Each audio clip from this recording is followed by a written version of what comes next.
नमस्कार मित्रांनो, ही आहे वंदे भारत ट्रेन। जर तुम्हालाही माझ्यासारखी फिरायची आवड असेल किंवा तुम्हाला या ट्रेनना एकदा तरी फिरायची इच्छा असेल पण तुम्हाला माहीत नाही तिकीट कशी बुक करायची व त्याची तिकीट फेअर किती असेल किंवा तिकीट दर किती असेल, तर आपण सुरुवात करूया।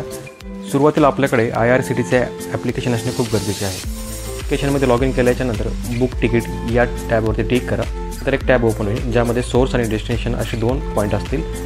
हे दोन्ही पॉईंट तुमच्या डेटनुसार आणि तुमच्या बाकीच्या माहितीनुसार टाकून द्या, जसे की मी इथे टाकलेलं तुम्हाला दिसतच आहे। नंतर सर्च ट्रेन या टॅबवरती क्लिक करा। त्यानंतर आपल्याला हा असे पुढे घेऊन जाईल। तुमच्या रिक्वायरमेंटनुसार बाकीचे चेकबॉक्स तुम्ही क्लिक करू शकता, जसे की पर्सन विथ डिसेबिलिटीज हा एक चेकबॉक्स आहे।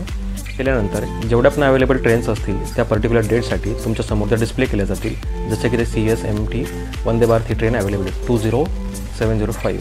CC क्लास आणि EC क्लास या दोघांचे प्राईस मी एकदा चेक करून घेतले की तुमच्या बजेटनुसार कोणताही एक क्लास बुक करू शकता।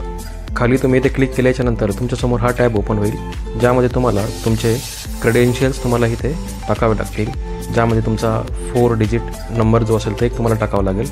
दुसरा म्हणजे तुम्हाला इथे कॅप्चा कोड दिलेला असेल, तो captcha code as it is इथे तुम्हाला टाकावा लागेल, जसं काय मी ते समोर टाकत आहे। तुम्ही कॅप्चा कोड ऐवजी logging and booking with OTP सुद्धा करू शकता, जसं की तुमच्या मोबाईलवर तो OTP सेंड केला जाईल। OTP करेक्ट एंटर केल्याच्यानंतर तुमच्यासमोर असा काही एक इंटरफेस तयार होईल। या ठिकाणी व्हेरीफाय झाल्याच्यानंतर परत तुम्हाला एकदा कन्फर्मेशनसाठी विचारलं जाईल। या सर्व स्टेप तुम्ही व्यवस्थित फॉलो करा, म्हणजे तुम्हाला बुकिंग करण्यासाठी कुठलीही अडचण येणार नाही। तुमच्यासोबतच तुम्हाला अजून काही मेंबर ॲड करायचे असतील तर त्यासाठी त्यांनी सेपरेट ऑप्शन इथे दिलेला आहे। तुम्ही या ठिकाणी बघू शकता की मेंबर या प्रकारे तुम्ही वंदे भारत